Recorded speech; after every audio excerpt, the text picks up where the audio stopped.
2026 সালে শেষ হবে ভারত বাংলাদেশ গঙ্গা জল বন্টন চুক্তির মেয়াদ।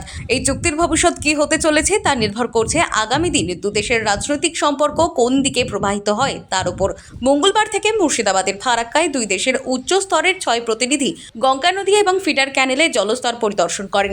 আগামী 6 এবং 7 মার্চ কলকাতায় অনুষ্ঠিত হতে চলেছে দুই দেশের নদী কমিটির 86তম যৌথ বৈঠক, যেখানে নির্ধারিত হতে পারে গুরুত্বপূর্ণ এই চুক্তির ভবিষ্যৎ। সোমবার রাতে বাংলাদেশের 7 সদস্যের একটি প্রতিনিধি দল মোহাম্মদ আব্দুল হোসেনের নেতৃত্বে কলকাতা থেকে ট্রেনে ফারাক্কা এসে পৌঁছয়। মঙ্গলবার সকাল থেকে ফারাক্কা বিনিয়াগ্রাম ঘাটপাড়া থেকে ভারতীয় প্রতিনিধিরা দলকে নিয়ে একটি স্টিমারে করে গঙ্গা নদী ডাউনস্ট্রিমে জলের গতি, গভীরতা সহ আরও বিভিন্ন বিষয়গুলি পরীক্ষা করে দেখেন দুই দেশের প্রতিনিধিরা। প্রতি বছর আমরা একবার জয়েন্ট ভিজিট করি। আমাদের একটা জয়েন্ট অবজারভেশন টিম এখানে থাকে জানুয়ারি থেকে মে পর্যন্ত। তারা প্রতিদিন 4 বার ফ্লো মেজার করে এখানে গঙ্গা চুক্তি বাস্তবায়নের জন্য। তো সেটাই আমরা দুই মেম্বার জিআরসি বছরে একবার এটা ভিজিট করি to check everything is going all right.